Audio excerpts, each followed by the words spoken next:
Hello my lovelies, so great to have you here. Good morning. It is really super early at the moment. We are having a big day today. We are going to another of our soup kitchen cook-offs, which is amazing, but it is a really early start on a Sunday whenever we do.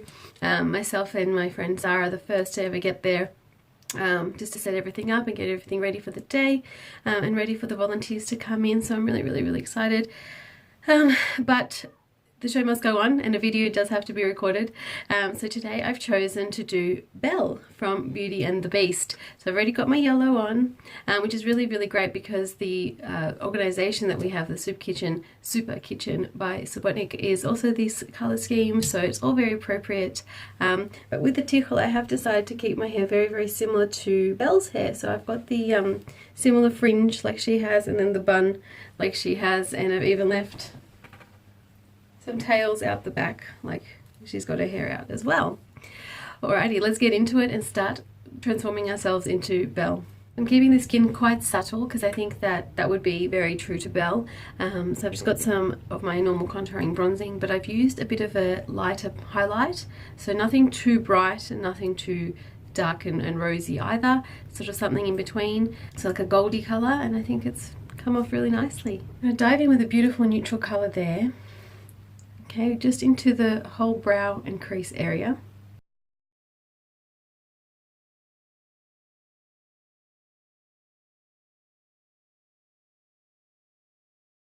It always goes so nicely when you've got a good primer on.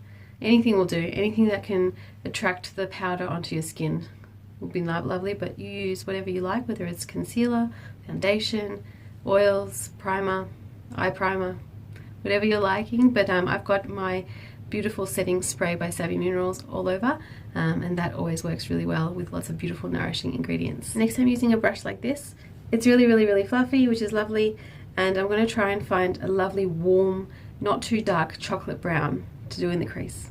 So something like that, and very light-handedly just tapping into the crease and then blending afterwards.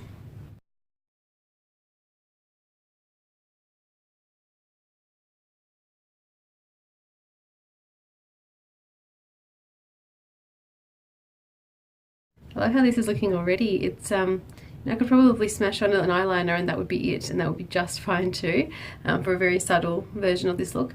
But we're going to go in and really brighten up the lid. Next I'm going to take a damp, flat, very dense brush, and I'm going to try and find a lovely neutral gold. When I say neutral gold, I mean I'd like it to have a shimmer, but I'd like it to be not too different to my skin tone. So if you're a bit darker, I would say go for a bit more of a brassy kind of gold, or bronzy kind of gold. If you're a bit paler, maybe more of a peachy gold. I'm probably going to go somewhere towards a yellowy gold. So this is a flat out mustard colour, but it's got a beautiful goldy shimmer to it. When you look at it in the pan, it looks like it's gold, but it's mustard on the brush. And it's kind of perfect for both my outfit, the look I'm going for, but also it's quite a nice colour to blend with my undertone, which is very neutral. So let's go in.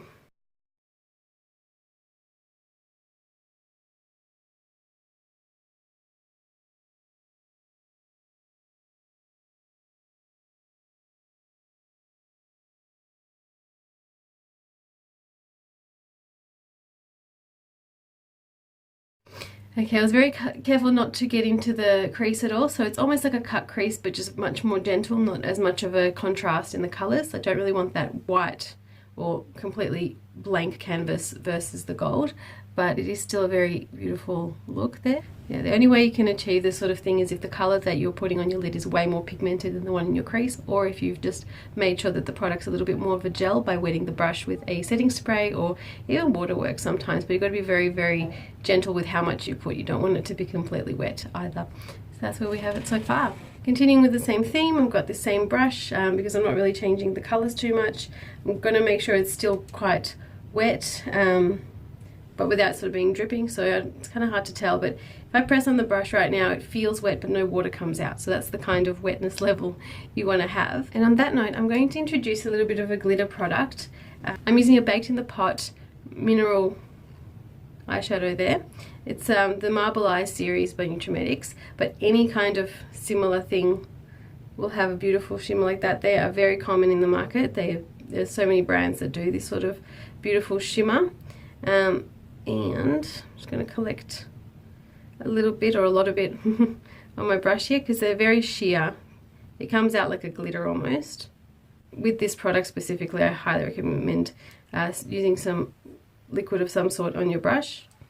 That's the kind of thing we get. I'm just going to tap it in to the inner third of the eye.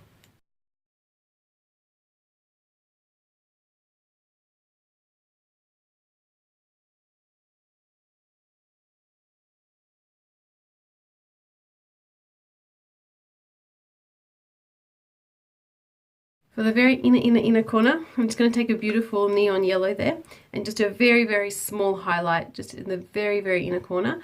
I just feel like it needs a little bit more extension there, and that's why I've just gone for this really bright color.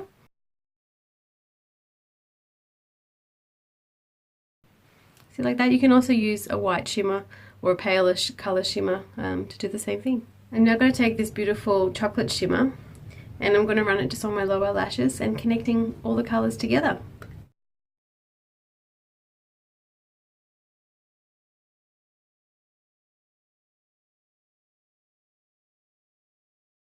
So I've definitely gone for a less catty look than I would go for normally, so I've tried to really stick within the boundaries there.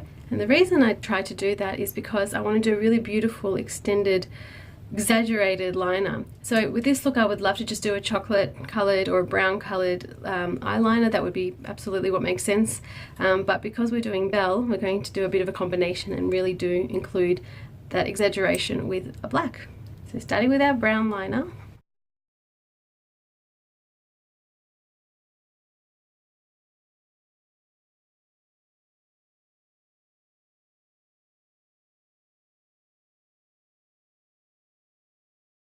So really creating that shape. So that's where we stop with the brown. It just really creates the shape, but we're not doing that cat eye just yet. For the cat eye, I would really prefer to do that in the black because of the cartoon kind of quality that we're trying to imitate here. But this is more than fantastic already, just needs some lashes.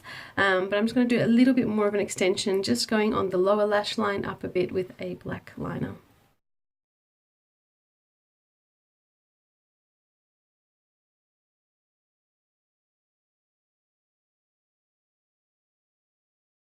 So that's the difference with black and then the original shape that we had.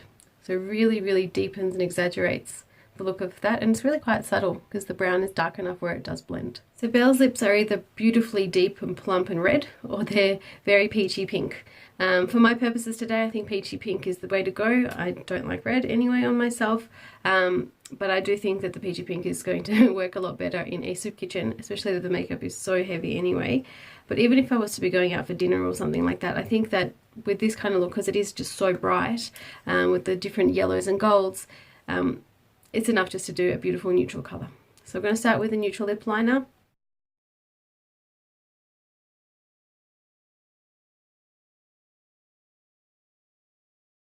Okay, next I'm going to take a deep neutral color just to fill in the outside. I found a beautiful shimmery color called Perfect Peach. Now, I normally wouldn't like to use a shimmer for these purposes, but I am putting a lip gloss on top, so I don't think it'll matter. I might be corrected very shortly, but it's just neutral and just dark enough for my lip tone, where it creates this beautiful edging kind of pout look.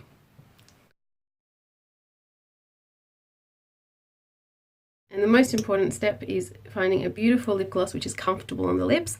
I really like this one. It's a little bit sticky to begin with, but it's just absolutely gorgeous. It's got this kind of sugary smell to it, but as far as I know, there's no fragrance, so it's really interesting. But yep, pop it on, starting with the middle.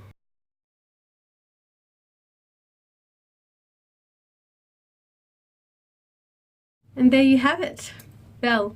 I am really proud of this one, especially with the tiffle, with how it really does resemble her hairstyle.